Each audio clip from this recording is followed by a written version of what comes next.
Hello students. तो आज हम लोग वर्क एनर्जी पावर का लेक्चर नंबर 9 पढ़ने जा रहे हैं, जिसमें कि सारे चेन रिलेटेड प्रॉब्लम्स को देखेंगे और देखेंगे कि कैसे वो सिर्फ और सिर्फ वर्क एनर्जी थ्योरम और कंजर्वेशन ऑफ मैकेनिकल एनर्जी यही दोनों लगाकर सारे चेन रिलेटेड प्रॉब्लम सॉल्व हो जाते हैं। तो चलिए एक एक करके देखते हैं। लेकिन बच्चों, ये लेक्चर देखने के लिए पीछे के लेक्चर्स जरूर पढ़ के रखिएगा, क्योंकि सारे कॉन्सेप्ट जो है ना इंटरलिंक्ड है एक एक करके। उधर कमांड अच्छा से रहेगा, ये आपको बहुत आसान लगेगा। उधर कमांड नहीं रहा पीछे के लेक्चर्स तो फिर थोड़ा बहुत मुश्किल होगा। ठीक है, सारे लेक्चर्स के जो है नीचे डिस्क्रिप्शन में भी लिंक लगा हुआ, और ऐसे आप यूट्यूब पर भी सर्च कर सकते हो work energy power lecture 1 physics links, lecture 2 physics links, इस तरह से लिखकर। ठीक है, चलिए देखते हैं concept for chain related problems. क्या कॉन्सेप्ट यूज करते हैं? तो देखो, फ्रॉम वर्क एनर्जी थ्योरम हम जानते हैं कि सारे work done by all forces is equal to change in kinetic energy. इसके अंदर अगर मैं पहला का बात करूं कि इफ, जो लेक्चर 9 में हमने पढ़ा क्या, कि अगर एक्सटर्नल भी ना एक्ट कर रहा हो, है ना, ये भी ना हो, work done bye non conservative भी ना हो, और सूडो फोर्स भी ना लगे, यानी ग्राउंड से ही बना रहे हो, तो देन पता है कि सिर्फ और सिर्फ क्या लगेगा, कंजर्वेटिव फोर्स। देन ओनली, या फिर ऐसे बोलो, and if only conservative forces are acting. कैसा forces? Conservative force. And if only conservative forces are acting, यहां पर हो जाएगा ग्रेविटेशनल फोर्स। ठीक है, एक्टिंग, देन वी यूज, क्या हम लोग यूज करते हैं, क्या यूज करते हैं? Then we use conservation of mechanical energy, जो हमने कहां पढ़ा है? लेक्चर नंबर 9 में। क्यों यूज करते हैं, कैसे, ये पूरा डेरिवेशन हमने देखा। ठीक है, लेकिन अब दूसरा केस देखते हैं कि जो सबसे ज्यादा इंपॉर्टेंट होता है ना, फ्रीक्वेंटली पूछा भी जाता है, क्या कि फ्रिक्शन है नहीं, नॉन कंजर्वेटिव है नहीं, हम ग्राउंड से बना रहे तो सूडो फोर्स भी नहीं है, लेकिन कंजर्वेटिव तो है क्योंकि ग्रेविटी तो है प्रेजेंट। ठीक है, एक्सटर्नल फोर्स भी वहां पर प्रेजेंट है। तो एक्सटर्नल फोर्स कैसे प्रेजेंट हो सकता है? जैसे कि एक स्प्रिंग है, तो हमने स्प्रिंग और पृथ्वी को एक सिस्टम मान लिया, तो देख रहे हैं कि बाहर से एक एक्सटर्नल आदमी आता है, स्प्रिंग को खींच रहा है, तो वो क्या हो जाएगा, मेरे सिस्टम से बाहर की बात है, एक्सटर्नल फोर्स हो गया। ठीक है, तो उस हिसाब से एक्सटर्नल फोर्स आ जाता है। यहां पर क्या है, चेन है, चेन का मास होता है, स्प्रिंग में मास नहीं था, चेन का मास होता है। तो चेन को और अगर ग्राउंड को हम एक सिस्टम माने, तो कोई बाहर से एक्सटर्नल आदमी आके चेन को खींच रहा है, तो चेन घसक रहा है, तो वो क्या हो जाएगा, एक्सटर्नल। तो एक्सटर्नल अगर प्रेजेंट है और ग्रेविटी प्रेजेंट है, यानी कि कंजर्वेटिव फोर्स, ये दोनों। ठीक है, सवाल पूछता है बच्चों कि वो आदमी कितना काम करेगा। तो क्या हम यहां पर कॉन्सेप्ट बना रहे हैं कि if work done bye non conservative, friction ना हो, एंड सूडो भी क्या हो, सूडो भी क्या हो, ना हो, मतलब ग्राउंड से हम बना रहे हैं, एंड ओनली कंजर्वेटिव फोर्स, यानी कि बोलो work done by conservative and work done by external is present या एक्टिंग। ठीक है, तब क्या करें? देन सवाल को देखो कैसे बनाएंगे वो सीखिए जरा। तो बोले वो दोनों जीरो हो गया, तो हो क्या जाएगा, work done by external plus conservative जो है वो चेंज इन काइनेटिक एनर्जी के बराबर। और वर्क डन बाय कंजर्वेटिव तो कभी नहीं चेंज होता है, कॉपी के कवर के ऊपर लिखा हुआ work done by conservative minus delta U, बहुत बार बोल चुके हैं, है ना, तो दिमाग के अंदर तो बैठ ही गया होगा वर्क डन बाय कंजर्वेटिव। तो ये हो क्या जाएगा, ये देखो, work done by conservative minus delta U, ये डेल्टा के बराबर है। वर्क डन बाय एक्सटर्नल, उधर चला गया डेल्टा यू, और प्लस क्या हो गया, डेल्टा के। ये सवाल अक्सर थ्योरी में भी पूछ लिया जाता है कि एक्सटर्नल फोर्स है प्रेजेंट और ग्रेविटेशनल फोर्स मान लो प्रेजेंट है, जो कि कंजर्वेटिव फोर्स है, तो what is the work done by external force, होगा क्या, तो change in potential energy plus change in kinetic energy, जो कि हो जाता है चेंज इन मैकेनिकल एनर्जी। लेकिन देखो क्या है, ये जो एक्सटर्नल है, जैसे कि कोई स्प्रिंग ही है, मान लो कोई एक आदमी एक्सटर्नल फोर्स लगा रहा है और बॉडी का डिस्प्लेसमेंट इसी डायरेक्शन में हो रहा है ना, हो रहा है, फोर्स एक्सटर्नल लग रहा है, तो ये खिंचा रहा है। सवाल है कि ये जो एक्सटर्नल आदमी काम कर रहा है वो काम कर कैसे रहा है? तो दो रास्ते हो काम करने के, या तो वो स्लोली खींचे इसको, या तो वेरी फास्ट। अगर स्लोली खींचेगा तो क्या होगा, हमको पता है initial velocity zero, final velocity zero, acceleration zero, सब जीरो, तो काइनेटिक एनर्जी भी initial zero, final kinetic energy भी जीरो, चेंज क्या हो जाएगा, जीरो। लेकिन अगर वो फास्ट खींचता है ऐसे, तो उसमें वेलोसिटी आ जाएगा। समझ में आ रहा है? चेन के पास क्या होता है, मास होता है, तो अगर बहुत स्पीड से कोई ऐसे खींचा तो चेन घसकेगा, तो उसके पास काइनेटिक एनर्जी आ जाएगा। तो दो रास्ते समझ में आ रहा है, यानी कि हम लोग क्या बोलेंगे, यहाँ से दो रास्ते हैं। If work done by external is done, if W external is done, पता कैसे, वेरी स्लोली, एक रास्ता, और if work done by external is done very fast, generally जो है ना ये नहीं ही रहता है, हमेशा जो है यही आता है, वेरी वेरी इंपॉर्टेंट सिर्फ ये वाला पार्ट, ठीक है। ये always work is done by external is done very slowly, अगर वेरी स्लोली हुआ तो initial velocity zero, final velocity zero, तो काइनेटिक एनर्जी इनिशियल भी जीरो, काइनेटिक एनर्जी फाइनल भी क्या हो जाएगा, जीरो, सारे कुछ जीरो, यानी कि काइनेटिक गया, तो मेरे पास डायरेक्ट क्या कह सकते हैं हम, तो वर्क डन बाय एक्सटर्नल किसके बराबर हो जाएगा, डेल्टा यू के बराबर हो जाएगा, क्योंकि डेल्टा के यहाँ से क्या हो जाएगा, जीरो, फाइनल माइनस इनिशियल, समझ में आ रहा होगा बढ़िया से। अगर वेरी फास्ट तो भैया यहाँ पर काइनेटिक एनर्जी जो है ना चेंज, वो जीरो नहीं होगा, नहीं होगा का मतलब है क्या, कि कुछ ना कुछ होगा तो होगा, hence work done by external इधर हो जाएगा डेल्टा यू प्लस डेल्टा के। ये अब अभी ऐसे क्या डेल्टा यू डेल्टा के किए हुए हैं ना, थोड़ा सा उतना ज़्यादा अच्छा से जो है कॉन्फिडेंस नहीं आ रहा होगा, न्यूमेरिकल में अप्लाई करेंगे तब ज़्यादा कॉन्फिडेंस में आएगा। बस एक चीज़ याद रखिएगा, एक्सटर्नल हो और कंजर्वेटिव हो, ठीक है, स्लोली वर्क डन हो रहा है तो काइनेटिक एनर्जी गया, hence work done by external delta U, वाह बस खत्म, इतना ही है। और कंजर्वेशन ऑफ मैकेनिकल एनर्जी कब लगाते हैं, जब एक्सटर्नल भी ना हो, इस तरह से सिस्टम मान लो तो, ठीक। चलिए अब आते हैं यहाँ पर, ये देखिए concept of centre of mass used for uniform chain. कभी भी हमारे पास यूनिफॉर्म चेन हो तो यूनिफॉर्म चेन का मतलब क्या हुआ, जैसे यूनिफॉर्म वर्ड, कोई रड हो इस तरह से, देखो देख रहे हो मास इसका कैसे डिस्ट्रीब्यूटेड है, तो इसको हम लोग बोलते हैं क्या पता है, यूनिफॉर्म रड, कि मास इज डिस्ट्रीब्यूटेड यूनिफॉर्मली। लेकिन अगर कोई इस तरह का रड हो तो इसको हम लोग कैसा बोलते हैं, नॉन यूनिफॉर्म रड, क्या बोलेंगे, नॉन यूनिफॉर्म रड, मास जो है चेंज हो रहा है विथ रेस्पेक्ट टू डिस्टेंस। इसमें केस में क्या होता है, इसका टोटल मास है late it B m, total length है लेट इट बी l, बोलते हैं इसका सेंटर ऑफ मास कहाँ होगा, तो सेंटर ऑफ मास चैप्टर में पढ़ेंगे। इसका पूरा सेंटर ऑफ मास निकालोगे जब यूनिफॉर्म डिस्ट्रीब्यूशन है, एग्जैक्ट बीच में आता है, तो यानी कि पूरा जो मास है यहाँ से यहाँ डिस्ट्रीब्यूटेड, हम कह सकते हैं कि whole mass is suppose to be concentrated at this point. तो ये कैसा बन जाएगा, मास यहाँ पर कंसंट्रेटेड हो गया और एग्जैक्ट मिड पॉइंट पे होता है, यानी कि L/2 डिस्टेंस पर हो जाएगा, टोटल लेंथ है L का हाफ, तो ये हो जाता है सेंटर ऑफ मास। इसका सेंटर ऑफ मास कहाँ होगा, हम उस चैप्टर में सॉल्व करेंगे, सेंटर ऑफ मास में निकालेंगे दोनों का, तो ये तो आइडिया भी लग रहा है, ठीक है। यूनिफॉर्म रड चेन जो हमारे पास है पूरा सिलेबस में जनरली जो है कैसा है पता है, यूनिफॉर्म चेन।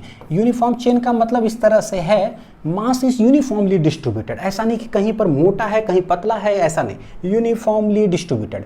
तो अगर टोटल मान लो कि लेंथ है L, टोटल मास है m, तो पता है इसका सेंटर ऑफ मास हम कैसे कह सकते हैं, एग्जैक्ट इसका बीच में कह सकते हैं कि इसका सेंटर ऑफ मास यहाँ पर है, मतलब मैं वहीं लिख देता हूँ लाल से, ठीक है। सेंटर ऑफ मास हम क्या कह सकते हैं कि इसका सेंटर ऑफ मास यहाँ है, तो पूरा चेन हटाकर हम लोग मान लेंगे कि यहीं पर है, और वो कितना डिस्टेंस पर होगा, तो ठीक जितना लेंथ होगा उसका क्या बोल देंगे, हाफ। बिल्कुल सिमिलर वे में जैसे सॉल्व करेंगे, देखो जरा यहाँ पे सवाल देखते हैं। बोलता है क्या, एक सिंपल सा ऑब्जेक्ट है या कोई बॉल है, कोई इस तरह से रखा हुआ है, मास है m, एक स्ट्रिंग के साथ लगा हुआ है, स्ट्रिंग है मासलेस, यानी कि टोटल मास कंसंट्रेटेड है एट ए पर्टिकुलर पॉइंट। बोलता है क्या कि इस तरह से यहाँ रखा हो, कोई एक एक्सटर्नल आदमी आता है और उसको पकड़ करके खींचता है ऐसे, तो बताओ ये बॉल जो है यहाँ पर, ये उठकर एंड ए यहाँ पर जब आएगा तो वर्क डन बाय एक्सटर्नल कितना काम करेगा, ये सवाल है, ठीक है। इसमें बोलता है एक चेन इस तरह से हैंग्ड है, बोलता है क्या, ये एंड है मान लो कि A, ये वाला एंड कितना है B, एक एक्सटर्नल आदमी आया इस पर फोर्स लगाकर खींच रहा है, तो बोलता है क्या, ये जब B पॉइंट यहाँ आ जाएगा पूरा चेन तो कितना काम करेगा। तो दूसरे तरह से ये भी पूछा जाता है कि नहीं, एक पुली के साथ लगा दिया, बोला पूरा चेन को हम खींच रहे हैं टेबल पर, जब ये एंड यहाँ आ जाएगा तो पूरा चेन को खींचने के लिए टेबल पर कितना आदमी जो है एक्सटर्नल काम करेगा, ठीक है, जिस तरह से वो पूछे। यहाँ पर देखो क्या है, F एक्सटर्नल जो है एक्ट कर रहा है और ग्रेविटी है यहाँ पर, तो ग्रेविटी है का मतलब है कि कंजर्वेटिव फोर्स है, तो वर्क डन बाय कंजर्वेटिव और वर्क डन बाय एक्सटर्नल है। जो भी एक्सटर्नल काम करता है वो कैसा काम करता है, या तो स्लो या तो फास्ट, नहीं कुछ बोलता है तो इसका मतलब है वो स्लोली ही क्या करता है, स्लोली काम करा। स्लोली का मतलब है एक्सेलरेशन जीरो। कॉन्सेप्ट समझते जाइएगा एक एक करके, ठीक है। नीचे यहां देखो लग रहा है क्या चीज, बॉल पर mg, ऊपर लग रहा है f एक्सटर्नल। स्लो का मतलब होगा क्या, स्लो का मतलब होगा क्या, नीचे लग रहा है mg, ऊपर लग रहा है f एक्सटर्नल, ठीक है। स्लो है, स्लो का मतलब एक्सेलरेशन जीरो, तो कैसे बोलेंगे, f एक्सटर्नल माइनस इतना equal to mass into acceleration, ठीक है। यानी कि वो एक्सेलरेशन हो गया कितना, जीरो, हेंस f एक्सटर्नल जो आ जाएगा वो कितना बराबर आ जाएगा, mg। ये तो समझ में आया, ठीक है। तो बोलता है कि वर्क डन बाय एक्सटर्नल है वो कितना काम करेगा स्लोली, तो वर्क डन बाय एक्सटर्नल होता क्या, डेल्टा यू प्लस डेल्टा के, लेकिन स्लो है तो डेल्टा के गया, यानी सीधे हम कह सकते हैं कि वर्क डन बाय एक्सटर्नल जो होगा वो हो जाएगा डेल्टा यू के बराबर। समझ में आ गया होगा बच्चों कैसे है, क्योंकि फ्रिक्शन है नहीं, सूडो फोर्स है नहीं, तो सीधे सीधी हो गया। सिंस स्लोली के कारण डेल्टा के जीरो, ठीक है, कहानी खत्म।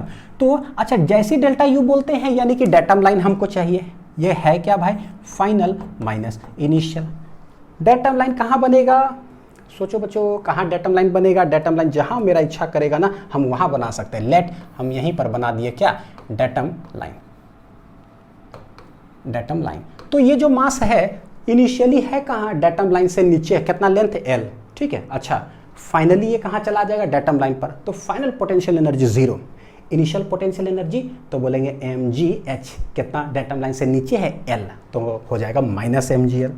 तो इनिशियली नीचे है और इनिशियली नीचे है, फाइनली डेटम लाइन पर चला गया और इनिशियली कितना है, माइनस mgl, हेंस ये बन जाएगा देखो plus mgl। This is the work done by the external force.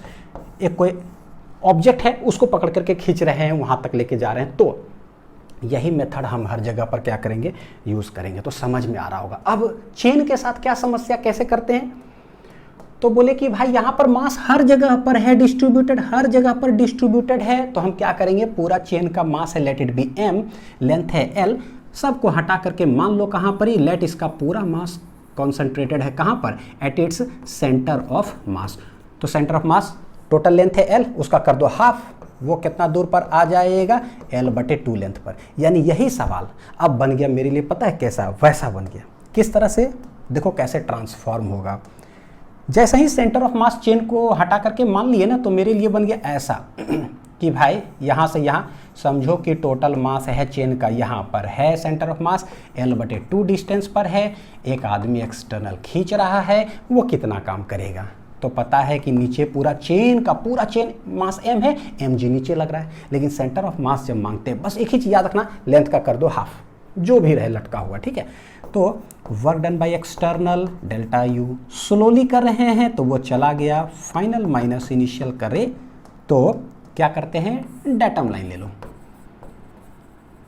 ये सब कॉन्सेप्ट है, ये सब समझ में आ जाता है तो पता चलता है कि कोई चीज़ हम कर रहे हैं तो क्यों कर रहे हैं। सबसे बड़ा बात, फाइनली कहाँ है, फाइनली तो यहीं आ जाएगा, तो जीरो। इनिशियली कहाँ है, l/2, नीचे पर है टोटल मास m, तो बोलेंगे माइनस m g, कितना लेंथ है नीचे, l/2, हेंस देखो क्या आ जाएगा, प्लस mgl/2।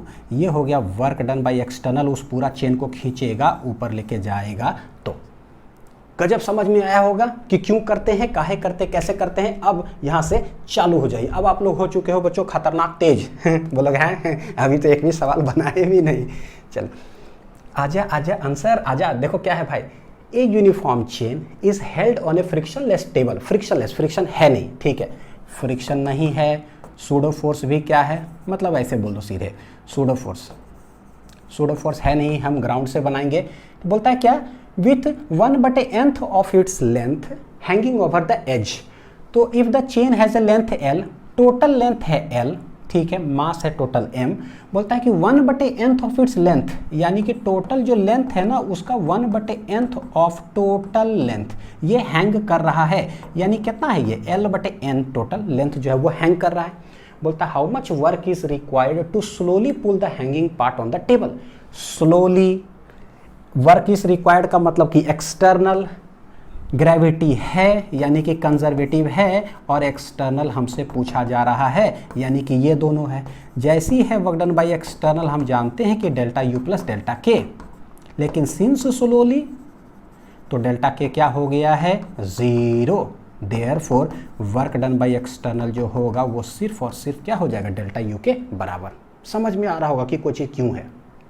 चलो अब करें क्या, सिंस ये पूरा चेन का टोटल लेंथ कितना है L/N, हम क्या करें भाई इसको रिप्लेस करेंगे। देखो जैसे ही डेल्टा यू आया ना, final minus initial potential energy, इसको मान लेते हैं क्या डेटम लाइन, डेटम लाइन, क्योंकि जो लटका हुआ पार्ट है ना उसी को बोल रहा है कि ऊपर खींचेंगे तो कितना काम करना पड़ेगा। ठीक है, तो बोले भाई हर जगह पर मास है, बहुत दिक्कत है। टोटल मास है कितना m, टोटल मास है m, हमको चाहिए कि भाई इसका मास टोटल कितना है हैंगिंग पार्ट का, लेट हैंगिंग पार्ट का जो मास है वो कितना है m डैश, ये हम निकाल लेंगे। ठीक है कि क्या है, लेंथ टोटल कितना है L/N, तो इसका टोटल सेंटर ऑफ मास कहीं यहाँ पर होगा कॉन्सेंट्रेटेड, वो मास हो जाएगा m डैश, और लेंथ कितना नीचे हो जाएगा, देखो जो भी हो बटे 2 कर दो, तो इसका बटे 2 करेंगे तो ये आ जाएगा कितना L/2n, यानी ये अब मेरे लिए हो गया कैसा, कैसा हो गया कि भाई इस जगह से है L/2n लेंथ पर टोटल एक मास कंसंट्रेटेड है और वो है कितना m डैश। बस कहानी खत्म। How to find m dash, mass निकाले कैसे, तो देखो कैसे निकाले, लेंथ और मास में हमारे पास है तो बोलेंगे इधर लिखो लेंथ, टोटल लेंथ L है, टोटल मास है m, एक का हो जाएगा m/L। अब कितना लेंथ का चाहिए, हमको चाहिए भाई ये जो पार्ट लटका हुआ ना इसका टोटल मास चाहिए। देखिए बच्चों कितना लेंथ का चाहिए, इतना पूरा जो लेंथ लटका हुआ ना उसका पूरा मास है क्या, हमने माना है m डैश, बताओ उसी का, तो L/N पार्ट का हमको चाहिए कि क्या होगा, तो L/N पार्ट का हो जाएगा कितना m/L इंटू L/N, इसी को हमने बोला है क्या मास। लेंथ लेंथ लेंथ, मास मास मास, कलम कलम कलम, रुपया रुपया रुपया, याद होगा यूनिट्स डायमेंशन से पढ़ा रहा हूँ ये चीज़। ठीक है, ऐसे हेंस m डैश बराबर आ जाएगा कितना m/N, ये पता चल गया। तो कितना आया है m/N, तो टोटल यहां पर नीचे लगेगा कितना, ये लगेगा मास जो भी है m/g नीचे लगेगा, फोर्स एक्सटर्नल लगा रहा है किधर ऊपर और स्लोली है, तो सब कुछ समझ में आ रहा है। ये डेटम लाइन है तो डेटम लाइन के नीचे है इनिशियली, और फाइनली कहां आ जाएगा, ये फाइनली आ कहां जाएगा डेटम लाइन पर, तो कहानी खत्म। ये देखने में लग रहा है कि बाप रे इतना सारा चीज कैलकुलेट करेंगे, बिल्कुल अभी लग रहा होगा, लेकिन जब सीख जाओगे ना तो दन दन दन कैलकुलेट करोगे, इतना सोचने का जरूरत ही नहीं पड़ेगा, सीधे ये हो जाएगा क्या final minus initial, work done by external. Finally कहाँ है, फाइनली तो डेटम लाइन पर आ जाएगा तो 0। इनिशियली कहाँ है, पोटेंशियल एनर्जी mgh होता है, तो टोटल मास है कितना, देखो कैसे लिखना है वो सिखाता हूँ। ठीक है, कैसे लिखा करो, मास कितना है m/N, mgh कितना लेंथ है L/2n, ये आ जाएगा कितना प्लस mgl डिवाइडेड बाई कितना हो जाएगा 2n²। This is work done by the external force, जो काम करेगा। ये क्या हुआ ना, एकदम अंदरूनी सब सारा कॉन्सेप्ट समझ कर करके धीरे धीरे। चलो नेक्स्ट सवाल, ए uniform chain of mass m, total mass है m, is released from rest initially. ठीक है, तो कैसे है देखो, टोटल मास कितना है m है, टोटल लेंथ कितना होगा देखो L/3 प्लस 2L/3, टोटल जोड़ोगे कितना आ जाएगा नीचे 3 और 2L प्लस L 3L, यानी कि टोटल लेंथ है कितना L, तो टोटल मास है m और टोटल लेंथ है कितना L। L/3 पार्ट हैंगिंग है, 2L/3 पार्ट अभी कहाँ है टेबल पर। बोलता क्या है, find the speed of chain when total chain is slipped of, यानी कि इस तरह से पकड़ा हुआ है कोई। ठीक है, 2L/3 जैसे छोड़ा, फ्रिक्शन लेस, अभी फ्रिक्शन है नहीं, जैसे छोड़ेंगे तो पता है कि इतना दूर का जो भी मास होगा ना उसका mg लगेगा इधर, जिसके कारण वो पूरा स्पीड से आने लगेगा। तो बोलता है जब टोटल चेन स्लिप कर जाएगा, यानी कि ये पूरा यहाँ से स्लिप करते करते कहाँ आ जाए इस पॉइंट पर, तो बताओ कि कितना वो काइनेटिक एनर्जी गेन करेगा, यानी कि वेलोसिटी हमसे पूछा है। तो इनिशियली अभी है ऐसा, अभी कोई वेलोसिटी नहीं है, तो इनिशियल वेलोसिटी क्या है 0। लेकिन फाइनली क्या हुआ, बोले ये चेन जो है ये एंड ए है और इस एंड को बोलते हैं बी, होगा क्या एंड ए आ जाएगा यहाँ, let it be B and आ गया यहाँ, और ये कुछ ना कुछ वेलोसिटी फाइनल जो है वो गेन कर लिया, बताओ कि कितना। ठीक, हम करें क्या, देखो फ्रिक्शन है क्या सवाल में, नहीं। एक्सटर्नल कुछ है क्या, कोई है क्या, कोई आदमी पकड़ के खींच रहा हो ऐसा, नहीं, नहीं है। कंजर्वेटिव है क्या, तो कंजर्वेटिव है, कौन है, ग्रेविटी। तो हम करते क्या है, देखो एक्सटर्नल भी नहीं है बच्चों, एक्सटर्नल जैसी नहीं हो तो पता है कैसे बनाते हैं और फ्रिक्शन भी ना हो तो कंजर्वेशन ऑफ मैकेनिकल एनर्जी लगा देंगे। ये भी नहीं है, फ्रिक्शन भी नहीं है, तो क्या करेंगे, कंजर्वेशन ऑफ मैकेनिकल एनर्जी। और कंजर्वेशन ऑफ मैकेनिकल एनर्जी होता क्या है, U I plus K I equal to U F plus K F. ठीक है, इनिशियल पोटेंशियल एनर्जी क्या, तो जब भी चेन आए, बनाने का तरीका बड़ा मस्त, क्या है भैया, डेटम लाइन मान लो। तो हम क्या करते हैं, ऐसे इसको मान लिया डेटम लाइन, तो ये जो चेन है वो डेटम लाइन पर ही है 2L/3। तो जो चेन, जो मास डेटम लाइन पर ही होता है उसका पोटेंशियल एनर्जी क्या होगा, कुछ नहीं, 0। ठीक, लेकिन ये डेटम लाइन अगर है डी लाइन, ठीक, डी लाइन से समझ जाओगे बच्चों, जब मैं लिख दूं डेटम लाइन, क्या करें, सेंटर ऑफ मास खट खट मानते चले जाओ। अब तो आप लोग तेज हो, तो बोलेंगे कि इसका टोटल मास है कितना, L/3 का, बस वो कोई बता दे। तो इसका टोटल मास कंसंट्रेटेड होगा यहाँ पर, और कितना लेंथ पर होगा, देख लो जरा, टोटल लेंथ है L/3, उसका आधा कर दो, तो L/3 का आधा करेंगे, L/ कितना हो जाएगा 6, सेंटर ऑफ मास वहाँ हो जाएगा। बाद में क्या है, टोटल मास है, आ गया है नीचे लटक गया है डेटम लाइन का, तो टोटल मास जो है वो हो जाएगा m, वो कहाँ आ जाएगा, लेट इट बी कहीं सेंटर ऑफ मास यहाँ है, टोटल मास वो कितना लेंथ पर होगा, तो बोलेंगे भाई ये लेंथ है l, तो ये हो जाएगा कितना, L/2। समझ में आ रहा है ना मैं क्या कह रहा हूँ, यहाँ से यहाँ टोटल जो लेंथ है वो है कितना, टोटल है l, तो उसका ठीक आधा क्या हो जाएगा, L/2, कितना हो जाएगा, L/2, ये है V फाइनल इतना। यानी कुछ नहीं करना है, खाली सेंटर ऑफ मास लिखते जाइए, कहानी खत्म। इनिशियल काइनेटिक एनर्जी कुछ है नहीं, फाइनल काइनेटिक एनर्जी कुछ ना कुछ होगा, बस हो गया। अब ये हमको मास निकालना है, तो कैसे निकाले, बस इतना ही है। तो बोले भाई टोटल लेंथ है L, उसका मास है m, एक का हो जाएगा m/L। हमको चाहिए कि जो लटका हुआ है ना टोटल L/3, उसका मास है क्या, वो कॉन्सेंट्रेटेड होगा यहाँ। तो बोले देखो L/3 का हो जाएगा m/L इंटू L/3, L गया, यही है क्या, जो लटका हुआ वाला पार्ट है, लेट इट भी हम बोल देते हैं m', तो इसका नाम दे दो m'।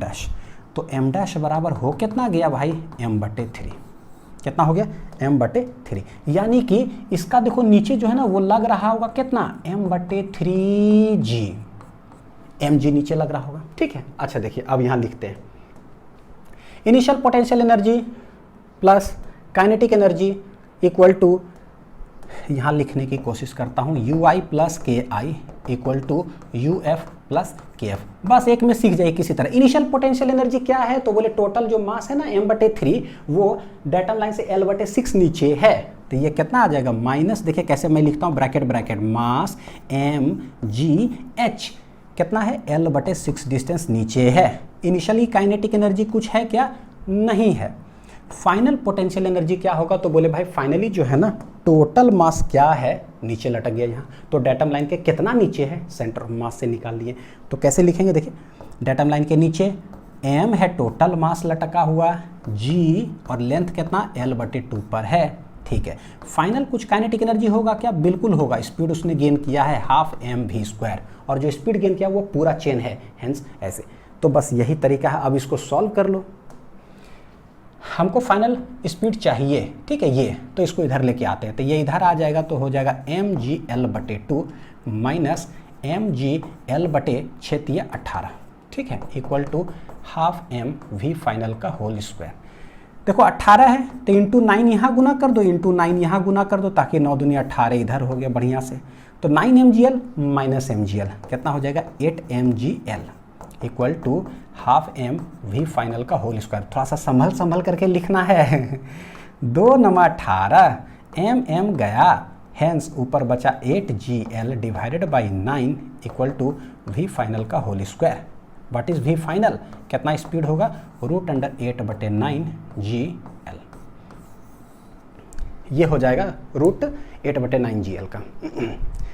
समझ में आ गया होगा बढ़िया से। चलिए इसी तरह से बिल्कुल एकदम सेम अब क्या बोलता है कि एक पुली है हमारे पास, negligible mass and radius, negligible mass massless, रेडियस भी नेग्लिजिबल का मतलब क्या समझिए, एक पॉइंट है ये वाला, क्या है, एक पॉइंट है, लेकिन उस पॉइंट पर ऐसे करके एक चेन जो है ना चढ़ा हुआ है, इस साइड जो है L/3 है और इस साइड 2L/3 डिस्टेंस लटका हुआ है इनिशियली, ठीक है। ए uniform chain of mass m है, टोटल मास m है, टोटल लेंथ l है, is hanging on the pulley and is released from rest. Released from rest का मतलब इनिशियली है क्या, 0, ठीक है। बोलता क्या, find speed of chain when and A reaches at the पुली। जैसे ही इसको छोड़े तो इस साइड का थोड़ा सा ज़्यादा मास है तो ये नीचे आने लगा, एंड ए जब बोलता है पुली पर पहुंचेगा तो बताओ कि कितना स्पीड गेन करेगा। यानी फाइनल सिचुएशन होगा क्या, एंड ए आ गया है कहाँ, यहाँ, इस तरह से, यानी ये हो गया बी और यहाँ पर हो जाएगा एंड ए, ठीक है, एंड ए। तो ये कुछ ना कुछ वेलोसिटी गेन करेगा, कितना देख लीजिए कि क्या, ठीक है। इनिशियल वेलोसिटी है क्या, तो इनिशियल वेलोसिटी है 0। देखिए क्या यहाँ पर फ्रिक्शन है क्या, नहीं है। एक्सटर्नल कुछ लग रहा है क्या, नहीं। तो हम चेन और पृथ्वी को सब मान लेते हैं सिस्टम, तो बाहर से कोई आदमी खींच रहा है क्या, नहीं। तो एक्सटर्नल भी क्या है, नहीं है। तो जैसी एक्सटर्नल भी ना हो और फ्रिक्शन भी ना होना, तो पता है कि कैसे सवाल बनाते हैं कंजर्वेशन ऑफ मैकेनिकल एनर्जी लगाकर, UI + KI = UF + KF, ठीक है। लेकिन उसके लिए पता है जैसी कंजर्वेशन ऑफ मैकेनिकल एनर्जी लगाते भैया एक डेटम लाइन हमको चाहिए, तो मेरे लिए ये हो गया डेटम लाइन। तेज बना के ही छोड़ूंगा एकदम, ताकि कोई सवाल दे धन धन धन करना क्या है, अब पता है कि कितना लटका हुआ पोटेंशियल एनर्जी का हमको जरूरत पड़ेगा, तो सेंटर ऑफ मास, इसका सेंटर ऑफ मास, इसका सेंटर ऑफ मास, ठीक है। तो ये जो लटका हुआ पार्ट है इसका भी कुछ ना कुछ पोटेंशियल एनर्जी होगा। लेट ये हो गया सेंटर ऑफ मास यहाँ, ये जो पार्ट लटका हुआ है इसका सेंटर ऑफ मास यहाँ, क्योंकि कुछ लटका हुआ है तो इसका भी mgh, इसका भी mgh। देखो ये है L/3 टोटल, तो क्या हम कह सकते हैं कि L/3 का आधा होगा कितना, यहाँ से यहाँ कितना हो जाएगा, L/6, कितना हो जाएगा, L/6, ठीक है। ये यहाँ से यहाँ कितना होगा, 2L/3 है, तो बटे हाफ करोगे क्या हो जाएगा, ये हो जाएगा 2L/6। देखो 2L/3 जैसे बोलते हैं ना हाफ, यानी कि बटे 2 कर लो, काट सकते हैं लेकिन हम काट नहीं रहे अभी, तो 2L बटे क्या हो जाएगा 6, 3 2 जा 6, ठीक है। इस तरह से तो इसका सेंटर ऑफ मास यहाँ। अब सवाल है कि ये जो लटका हुआ पार्ट है उसका मास है क्या जिसको आप मान रहे हो यहाँ पर, और ये जो लटका हुआ पार्ट है उसका मास क्या है जिसको आप मान रहे हो यहाँ पर। तो L/3 का मास क्या होगा और 2L/3 का मास क्या होगा, क्या होगा, तो हम निकाल लेते हैं यहाँ। देखो L लेंथ का मास m है तो एक का हो जाएगा m/L। हमको चाहिए L/3 का क्या होगा, तो बोलेंगे m/L इंटू L/3, तो ये गया आंसर आ रहा है देखो m/3, यानी बड़ा अच्छा राइमिंग है। L/3 का मास हो जाएगा m/3, वाह। तो 2L/3 का कितना हो जाएगा, बोले एक कलम का दाम है इतना, तो इतना कलम का कितना, सीधे गुना कर दीजिए। तो 2L/3, देखो L चला गया 2m/3, यानी समझ में आ रहा है कि किसका मास क्या होने वाला है, L/3 का m/3 या 2L/3 का 2m/3। तो हमको पता चला कुछ कि ये मास है कितना भाई, 2m/3 है, और ये मास कितना है, ये है m/3। करना क्या है, mgh डेटम लाइन के नीचे है, डिस्टेंस भी लिख चुके हैं बस। और ये वाला ये क्या है, ये तो टोटल लेंथ है, यहाँ से यहाँ कितना L, पूरे मास लटक गया है तो मास लेट इट भी हो जाएगा m। कितना दूरी पर हो जाएगा इसका सेंटर ऑफ मास, आधा दूरी पर, L का ठीक आधा, बस। अब जो है ना लिख दीजिए UI + KI = UF + KF। Initial potential energy क्या है, तो बोले यहाँ भी है यहाँ भी है, कितना है m/3, लेकिन डेटम लाइन के नीचे है तो कैसे लिखोगे, mgh ऐसे बोलिए और लिखिए mgh। तो पहले इसका mgh कितना नीचे है, L/6, ठीक है, प्लस अभी ये भी है, कितना मास है, कितना है, माइनस m ब्रैकेट लिखोगे जिंदगी बड़ी खुशहाल गुजरेगा, mgh कितना है, ये है 2L/6 डिस्टेंस है। तो ये हो गया, देख रहे हो इनिशियल पोटेंशियल एनर्जी शुरुआती में क्या है। काइनेटिक एनर्जी शुरू में कुछ था क्या, नहीं था, तो काइनेटिक एनर्जी नहीं था। Next equal to final potential energy, बोले पूरा चेन लटक गया है तो कैसे लिखोगे, डेटम लाइन के नीचे है -mg L/2 लेंथ पर है पूरा मास, ठीक है। और फाइनल काइनेटिक एनर्जी कुछ है क्या? बिल्कुल है, हाफ एम वी फाइनल का होल स्क्वायर। जब ये स्लिप करेगा तो पूरा स्पीड में कुछ ना कुछ गेन करेगा। बस अब इसको सॉल्व कर लीजिए, हो गया, कहानी खत्म। ये कैसे है भाई, कैसे है भाई? तो 6×18, देखो यहाँ 6×18, 6×18 यानी रहने दीजिए, तो ये आ रहा -mgl बटे 6×18, ये आ जाएगा 2 दूनी 4 mgl बटे 6×18, ठीक है, इक्वल टू -mgl बटे 2 plus half M V final का होल स्क्वायर, ठीक है। ये 18 है तो -4 -1 कितना हो जाएगा? -5 mgl बटे 18, इसको इधर लाइए तो प्लस mgl बटे 2 इक्वल टू m बटे 2 वी फाइनल का होल स्क्वायर, m चला गया।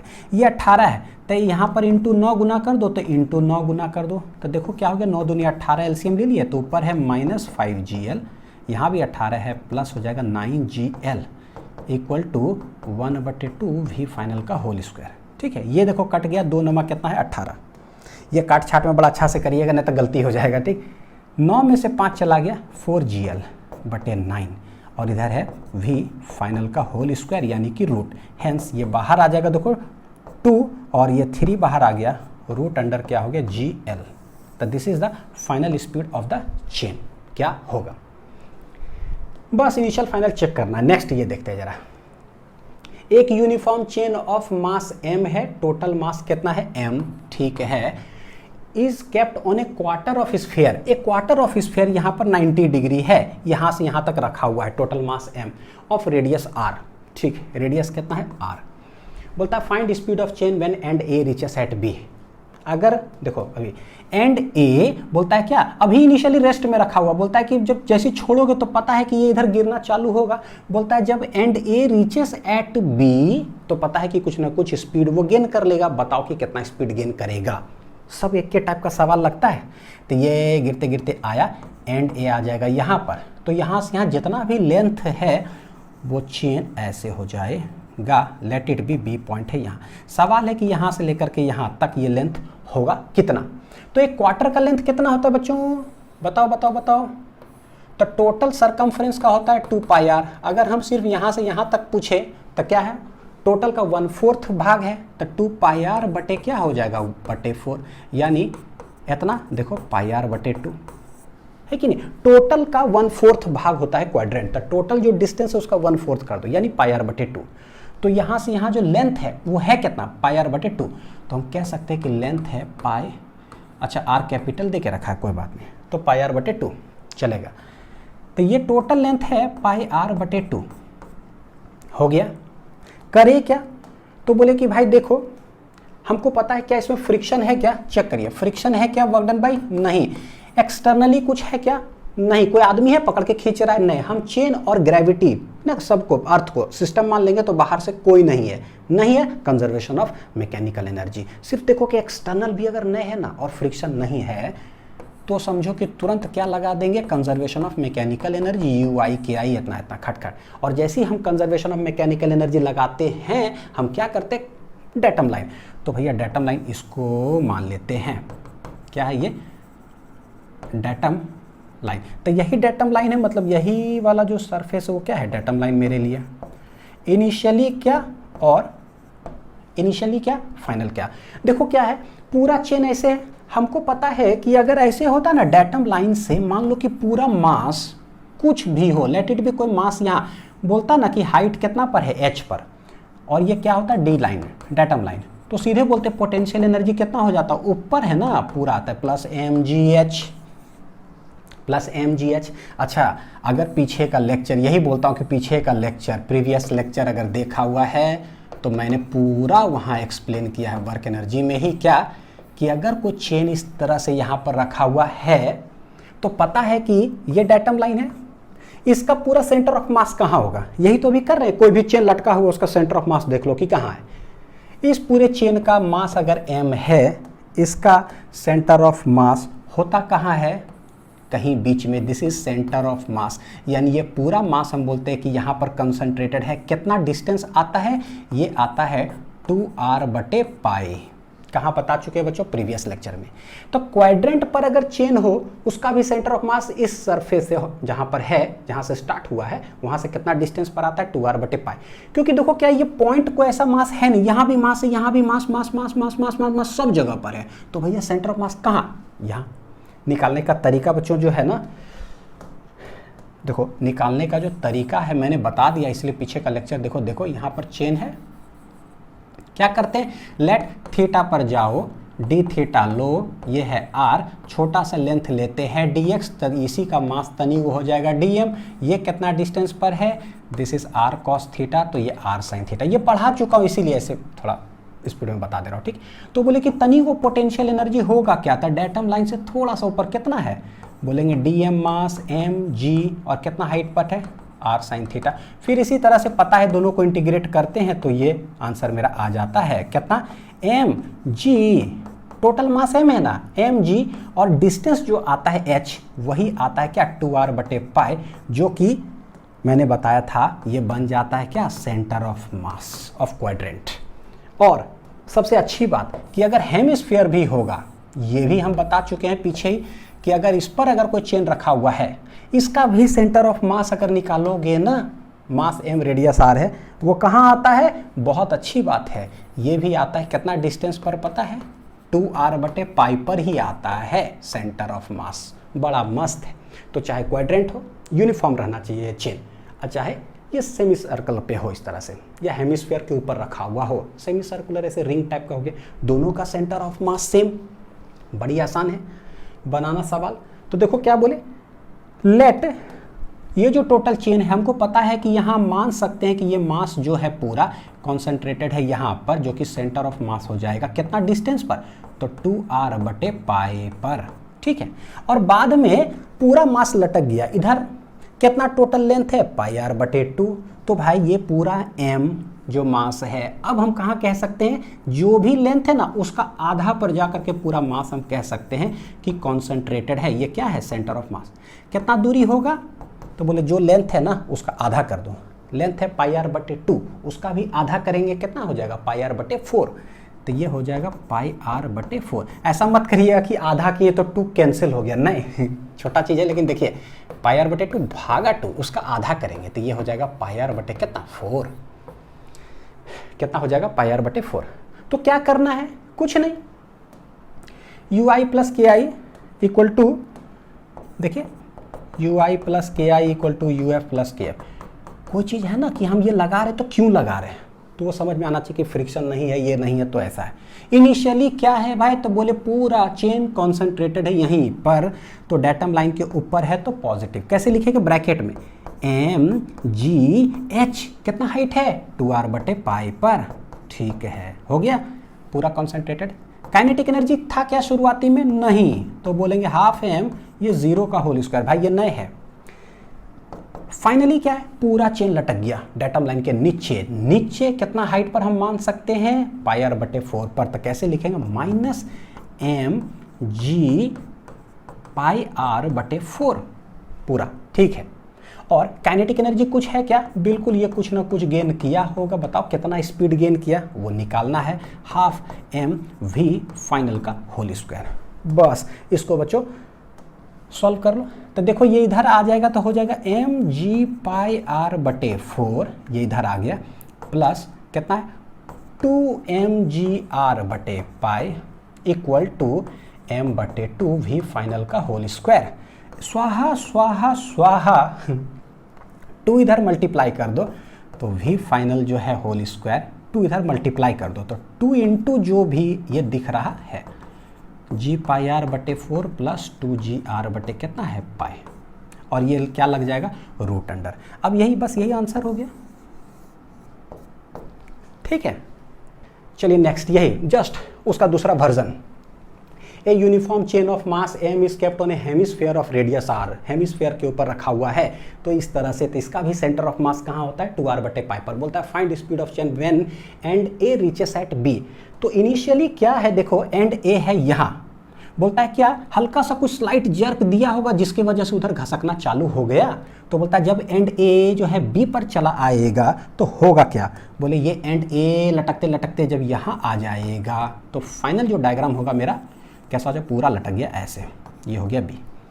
तो अभी मास है टोटल m, टोटल लेंथ होगा कितना, तो बोले भैया पूरा सरकमफ्रेंस जो होता है वो होता है 2πr, तो उसका ठीक आधा करेंगे तो कितना हो जाएगा 2πr/2 करो कितना आ जाएगा πr, यानी पूरा लेंथ है कितना वहाँ πr है पूरा लेंथ कितना है पाई इंटू कैपिटल R, ठीक है, इसको कैपिटल R कर लो पाई।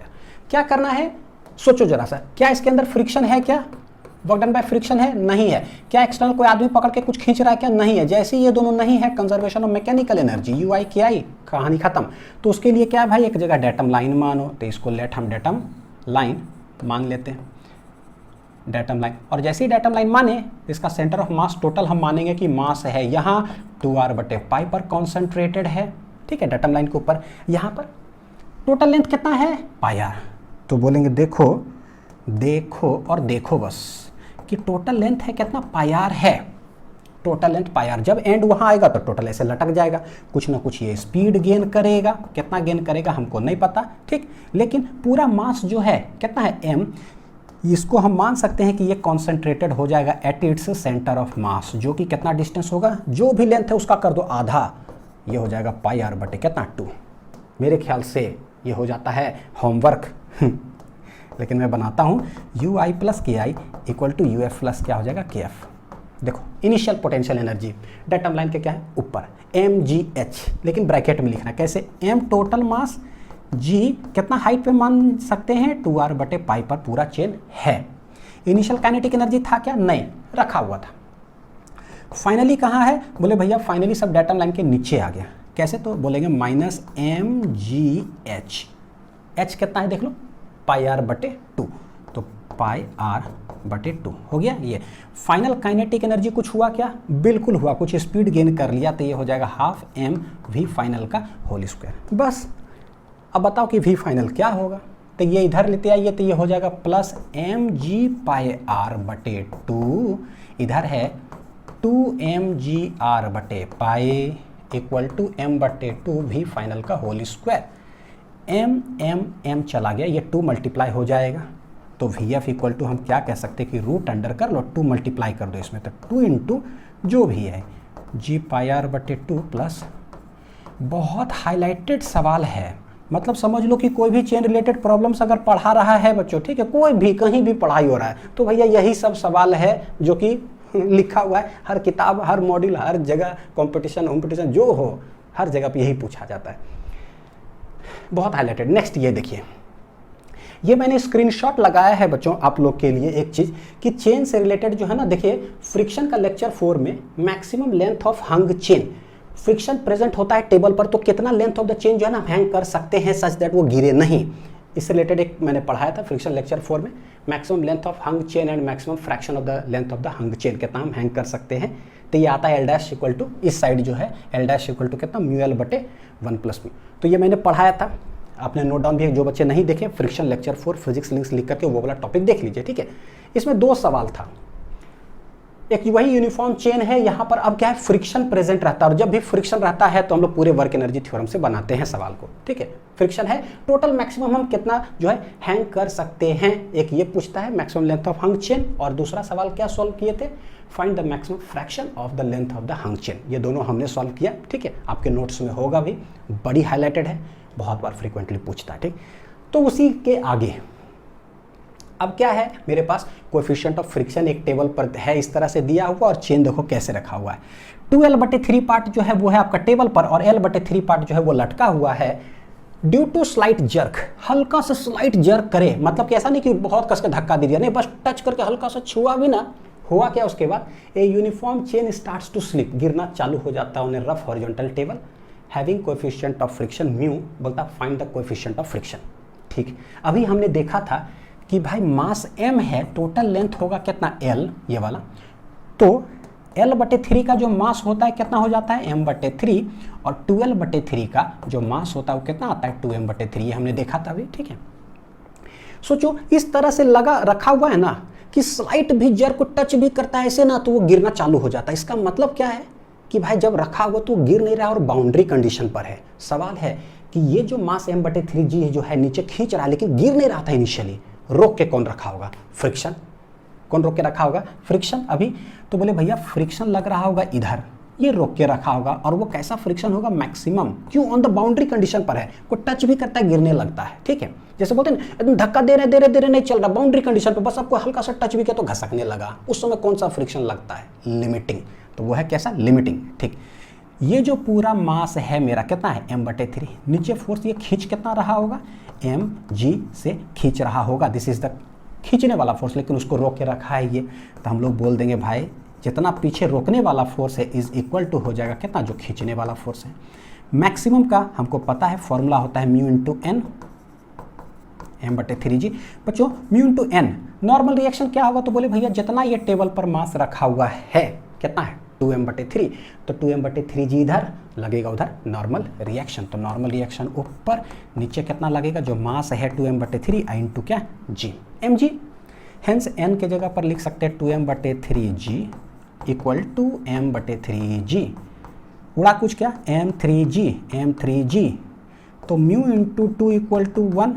देखो कोएफिशिएंट ऑफ फ्रिक्शन कैसे निकलता है? म्यू इक्वल टू 1/2 जो कि हो जाएगा 0.5। बड़ी अच्छा सवाल, बहुत अच्छा सवाल। ठीक है, अब जो हमने यहाँ पर बच्चों कैलकुलेट किया इसी का जस्ट जो है ना म्यू इक्वल टू कितना है? 1/2 यानी 0.5, इसी का जस्ट एक्सटेंशन सवाल है, सेम सवाल। ठीक है, due to a slight jerk uniform chain starts to slip on a rough horizontal table having coefficient of friction mu. Mu है यहाँ पर और म्यू जो है मेरा आया है कितना? 1/2। पूछता क्या है? Find work done by friction when total chain slips of, कि ये टोटल चेन जब रगड़ाते हुए जाएगा, जब स्लिप ऑफ कर जाएगा, मतलब ये एंड ए जो है ना ये समझिए कि यहाँ आ गया, तो बताओ कि फ्रिक्शन कितना काम करेगा। ठीक है, इसके लिए ना बहुत इंपॉर्टेंट सवाल है, अच्छे से समझिएगा। देखो होता क्या है, अगर कहीं ऐसा कुछ होता ना कि एक पॉइंट मास यहाँ होता, ठीक है, लेट इट बी m मास है, कोएफिशिएंट ऑफ फ्रिक्शन ऐसा है, ये d डिस्टेंस इधर जाता यहाँ तक, ठीक है, तो बोलते कि फ्रिक्शन पता है रगड़ा के जा रहा है तो इधर लगेगा। यहाँ पर m जो है वो है कांस्टेंट, तो वर्क डन बाई जो है फ्रिक्शन अगर निकालते, फ्रिक्शन लग रहा है इधर, डिस्प्लेसमेंट है इधर, तो ये हो जाएगा -f इंटू डी। फ्रिक्शन होगा कितना? म्यू इंटू एन, एन है mg, ये d। समझ में आ रहा है? वर्क डन बाई फ्रिक्शन ये देखना जा रहा। मास कैसा है भाई? कांस्टेंट। मास कांस्टेंट है तो फ्रिक्शन भी कैसा हुआ यहाँ? कांस्टेंट, क्योंकि f इक्वल टू क्या है? Mu mg, f equal to mu N, N में mg है, मास कांस्टेंट। तो जब कांस्टेंट होता है तो पता है फोर्स इंटू डिस्प्लेसमेंट है ना, वेक्टर रहता तो डॉट प्रोडक्ट, तो बड़ी आसानी से निकल गया। ठीक है, लेकिन अब चेन के साथ समस्या ये है कि अभी इतना पार्ट है टोटल यहाँ पर, ठीक है, धीरे धीरे क्या होगा? ये वाला थोड़ा यहाँ आ जाएगा। तो सोचो कि अभी इतना मास है, लेट इट बी m1, बाद में थोड़ा मास जो टेबल पर है वो क्या हो रहा है? कम हो रहा है। मास इज डिक्रीजिंग, यानी ये कैसा है भाई? वेरिएबल है ना, हर पल जो है मास घटते जा रहा है। तो फ्रिक्शन कैसा होगा? फ्रिक्शन होता क्या है? फ्रिक्शन होता है म्यू इंटू एन, एन जो होगा म्यू इंटू mg। तो देखो जरा, सिंस मास अगर वेरिएबल हो गया तो भैया फ्रिक्शन भी कैसा होगा? वेरिएबल। अब समझ में आ रहा है? तो वर्क डन बाई अगर हम फ्रिक्शन भी क्या हो जाएगा? वेरिएबल, क्योंकि मास ही चेंज हो रहा है। वर्क डन बाई फ्रिक्शन निकालेंगे -f इंटू, और जो टोटल डिस्टेंस है क्या ये कर सकते हैं क्या? नहीं कर सकते हैं। क्यों? क्योंकि ये वेरिएबल है। जब भी वेरिएबल हो जाए फोर्स तो कैसे निकालेंगे? By integration. क्या करेंगे? By integration. तो समझो जरा, लेट यहाँ से कुछ भी डिस्टेंस अगर हम इधर आते हैं ना, यहाँ से कुछ भी डिस्टेंस पर अगर आओगे तो वहाँ पर छोटा सा मास है dm, कुछ भी दूरी पर जाओगे मास है dm, कुछ भी दूरी पर जाओगे मास है dm। तो करो क्या भाई? लेट इंटीग्रेशन क्या होता है? लेट वेरिएबल लेंथ चले जाते हैं, x लेंथ चले गए, तो किसी भी समय लेट मानो कि x लेंथ जो टेबल पर चेन है, ठीक है, और वो x चेंज कैसे करेगा? तो बोले कि इनिशियली जो है x आई ऑन द जो टेबल होगा वो लेंथ है कितना? 12/3 है। फाइनली जब टोटल चेन स्लिप कर जाएगा तो वो कितना हो जाएगा? 0। देखो चेंज हो रहा है ना, ठीक है। तो बोलते हैं क्या? लेट एट एनी इंस्टेंट, समझ में आ गया कि क्यों इंटीग्रेशन करेंगे? Let at any instant X length of chain is on the table, is on the table. कितना है? x, ठीक है। तो ये हो गया यहाँ से लेकर के यहाँ तक x, हमको पता है कि जब ये देखो डिस्प्लेसमेंट है किधर, और जैसे पता है कि let at any length x है हमारा टेबल पर, हल्का सा घसकेगा, वेरिएबल है तो पता है कैसे करना है, वर्क डन निकाल, लेट हल्का घसका dx, तो बताओ कि फ्रिक्शन काम कितना करेगा, तो तनी को dw, तो dw करेगा, टोटल चेन घसक जाएगा, बताओ कितना काम, बड़ा सिंपल। यानी कि dx है देखो इस साइड और फ्रिक्शन लगेगा रगड़ाते हुए इस साइड, तो small amount of work done by जो फ्रिक्शन होगा वो हो जाएगा माइनस f इंटू क्या हो जाएगा dx। बहुत आसान सवाल है कि आपने x लेंथ लिया है, इसका मास क्या है, लेट क्या है m डैश, ठीक है, f इंटू डी एक्स। तो एक काम करते हैं, पहले m डैश निकाल लेते हैं, ठीक है, और फ्रिक्शन निकाल लेते हैं कि क्या होगा। तो देखो यहाँ पर टोटल लेंथ है l, उसका मास है m, बच्चों समझिएगा, टोटल लेंथ है l, टोटल मास है m, हमको x लेंथ जब टेबल पर है तो उसका मास उस समय है क्या, तो उस समय जो फ्रिक्शन होगा क्या, क्योंकि सब कुछ वेरिएबल है, ठीक, तो एक का हो जाएगा m बटे एल, बताओ कि 12 बटे सॉरी कितना लेंथ है, x लेंथ किसी समय होगा तो उसका हो जाएगा m बटे एल इंटू एक्स, और यही है क्या m डैश, क्या है m डैश। तो फ्रिक्शन उस समय लगेगा क्या, mu into N, mu into N, N क्या हो जाएगा m डैश जी, क्योंकि m डैश है तो m डैश जी इधर, नॉर्मल रिएक्शन उधर, तो म्यू m डैश देखो क्या आया है m बटे एल इंटू एक्स आई इंटू जी, यानी कि म्यू m g बटे एल आई इंटू एक्स। देखो किसी भी समय लेट एट एनी इंस्टेंट पर लेंथ है मेरा x, तो किसी भी समय फ्रिक्शन लगेगा, वेरिएबल हो गया, x पर डिपेंड कर रहा है, ये x चेंज करेगा इनिशियली यहाँ, फाइनली हो जाएगा टेबल पर क्या 0, निकालना है कितना। अब एक और इम्पॉर्टेंट चीज़ देखो, कभी भी जैसे कि मान लो बच्चों जैसे स्प्रिंग है, ठीक है, हमारे पास टोटल लेंथ कितना है x, इसको कोई आता है F एक्सटर्नल फोर्स लगाता है और लेट स्लाइटली डिस्प्लेस किया इसी डायरेक्शन में, तो बोलते हैं कि भाई small amount of work done by external हुआ कितना, तो बोले कि x इंक्रीज कर रहा है, सेम ही डायरेक्शन में है, तो F external into D x कर देते हैं, प्लस सेम डायरेक्शन में है। हियर यहाँ पर हो क्या रहा है, x जो है धीरे धीरे इंक्रीज कर रहा है, तो जब x इंक्रीज कर रहा है dx क्या होता है हमेशा चेंज इन लेंथ, ठीक है, चेंज। तो फाइनल देखेंगे और इनिशियल देखेंगे, चेंज मतलब क्या होता है फाइनल माइनस इनिशियल, फाइनली देखोगे ना तो चेन का बड़ा लेंथ होगा, इनिशियली क्या होगा छोटा, क्योंकि बढ़ रहा है, तो फाइनल है बड़ा माइनस छोटा, ये आ जाएगा पॉजिटिव। तो जब ये खींचते हैं ना तो पॉजिटिव है, तो भाई आप ये इंटीग्रेट कर दो, यानी dx इस क्या है, dx यहाँ पर क्या होता है पॉजिटिव, खींच रहे इंक्रीमेंट हो रहा, कोई दिक्कत नहीं है। लेकिन पहली बार जो है ना फिजिक्स 11th में अभी आया है क्या, कि अभी लेंथ है इतना टेबल पर, कितना लेंथ हमने माना है x, और जब ये dx इधर घसकेगा इधर, तो x क्या करेगा, डिक्रीज कर रहा है, देखो धीरे धीरे यहाँ पर खींचते x इंक्रीज करता है तो dx पॉजिटिव, तो भैया सीधा सीधे इंटीग्रेट, लेकिन ये x धीरे धीरे घट रहा है, तो व्हाट इज dx, जब घसकेगा तो dx यहाँ हो जाएगा क्या होता है फाइनल माइनस इनिशियल, इनिशियली ही ज़्यादा लेंथ है और फाइनली है कम, तो भैया इनिशियली है 10 रुपया, बाद में है 2 रुपया, 2 माइनस 10 करें तो क्या हो जाएगा नेगेटिव, dx हो गया नेगेटिव। इसीलिए बच्चों क्या है यहाँ पर तो चलो डायरेक्ट इंटीग्रेशन चला, लेकिन जो वर्क डन बाय फ्रिक्शन आया है ना minus F into D x, हम करेंगे क्या, dx को ना माइनस dx लिखते हैं। बोलोगे सर क्यों लिखे ये नेगेटिव साइन, क्योंकि negative sign because dx is negative. तो कभी भी अगर देख लो, कभी जो आप वेरिएबल में अगर सॉल्व कर रहे हो और अगर कोई भी f इंटू डी एक्स कर रहे हैं, dx अगर डिक्रीजिंग नेचर का तो माइनस लगाते हैं, ठीक है, और इंक्रीजिंग नेचर का है तो फर्क ही नहीं पड़ा, तो पहली बार फर्क पड़ा, ठीक है। ये हम कॉन्सेप्ट है बहुत इंपॉर्टेंट, ये अक्सर ये कॉन्सेप्ट अनक्लियर रह जाता है, तो आप बड़ा अच्छा से नोट डाउन कर लीजिएगा। तो small amount of work done हो जाएगा minus F into minus D x, क्योंकि ये समझ में आया, तो plus F into D x हो जाएगा। अब देखते हैं कि क्या प्लस एफ मेरा आ चुका है, उस समय क्या है म्यू एम जी बटे एल इंटू एक्स, ये डी एक्स हो गया। ये small amount of work done by friction होगा जब डी एक्स घसकेगा तब। इंटीग्रेट करो, टोटल देखो क्या है dx या x वेरिएबल शुरू में कितना है 12/3 है, ये x कितना है 12/3 लेंथ टेबल पर है, तो वर्क डन बाय फ्रिक्शन अभी कुछ नहीं हुआ, रगड़ाते हुए पूरे जाके स्लिप ऑफ कर जाएगा तो x क्या हो गया 0 ऑन द टेबल, सब खत्म। तो बताओ कि वर्क डन बाय फ्रिक्शन क्या होगा, बस यही है देखो। तो इधर बच्चों क्या आ जाएगा, इधर आ जाएगा WF म्यू mg बटे l, ले लो कॉमन, x से dx का इंटीग्रेशन, x dx का x स्क्वायर बटे 2l/3 से लेकर के 0 तक। तो देखो म्यू mg बटे क्या है 2l, ठीक है, x स्क्वायर है तो ये 0 हो जाएगा माइनस ये 2l/3 का क्या है होल स्क्वायर, बस इसको आप सॉल्व कर लिए, म्यू एम जी बटे 2L, ये माइनस बाहर आ जाएगा तो 2 दूनी कितना हो जाएगा 4L स्क्वायर बटे कितना आ गया 9। ठीक है कि total work done by friction होगा कितना, 2 दूनी 4, L चला गया माइनस 2/9 म्यू एम जी, एक L यहाँ पर आएगा। ठीक है, ये हो गया है वर्क डन बाय फ्रिक्शन।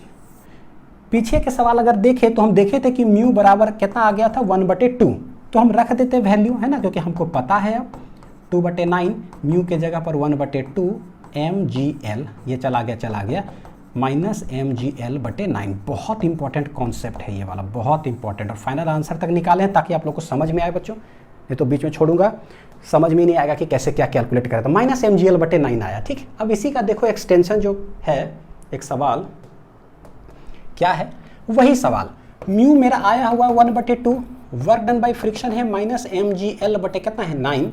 पूछता क्या है, find speed of chain when total chain slips of. जब टोटल चेन स्लिप ऑफ कर जाएगा तो बताओ कि वो कितना स्पीड गेन करेगा। तो भाई इनिशियली ऐसा है, जब टोटल चेन स्लिप कर जाएगा तो यहाँ ऐसा हो जाएगा, पूरा लटक जाएगा, टोटल लेंथ L ऐसे, लेट ये वाला एंड है क्या A, ये एंड है B, तो एंड A आ जाएगा कहाँ पर, यहाँ पर, और एंड B हो जाएगा यहाँ पर। ठीक है, करना क्या है, सिंस फ्रिक्शन यहाँ पर हमको पता है कि प्रेजेंट है और स्पीड हमसे पूछा जा रहा है यानी कि काइनेटिक एनर्जी, तो पता है वर्क एनर्जी थ्योरम से सवाल बनाएंगे।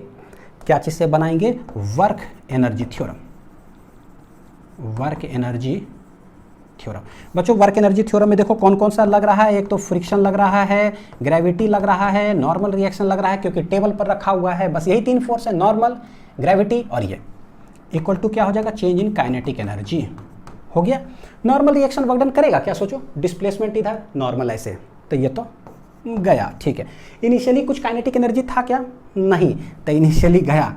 फाइनल कुछ है क्या, बिल्कुल है, कुछ ना कुछ ये वेलोसिटी गेन करेगा, तो हमको वो निकालना है, स्पीड कितना गेन करेगा, work done by gravity, work done by friction. देखो जरा कितना मस्त, वर्क डन बाय फ्रिक्शन जो है ना हमने निकाल लिया, कितना आया था माइनस mgl/9।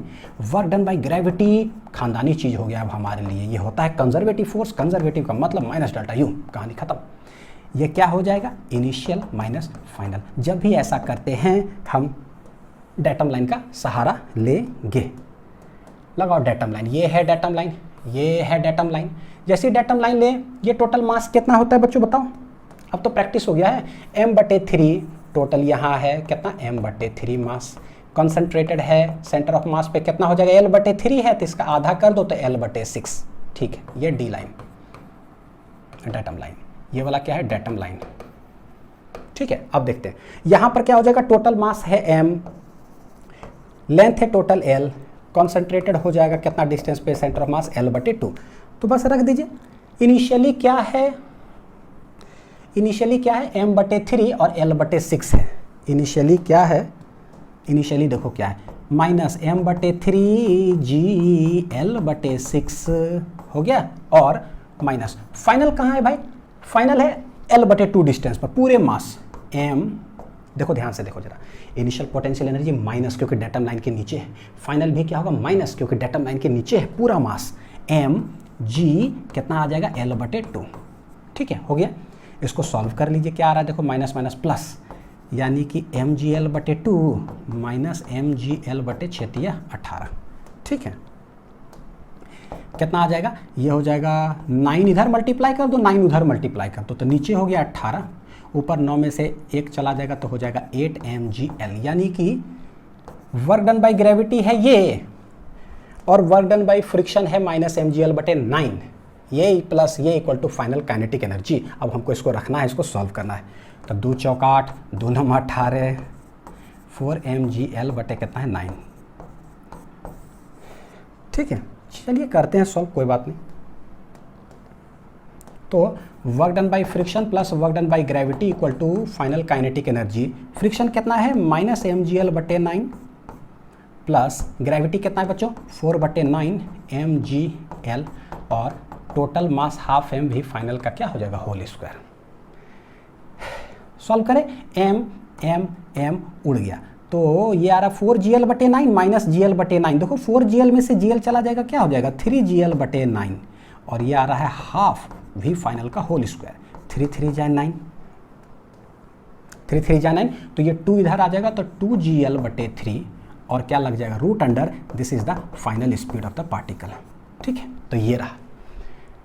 तो उम्मीद है कि देखो बहुत अच्छा से सारा कॉन्सेप्ट समझ में आया होगा, सारे रीजंस एक एक चीज़ एक्सप्लेन करके कोई चीज़ है तो क्यों है नहीं है, अब आप इसको प्रैक्टिस करिएगा अच्छे से बच्चों।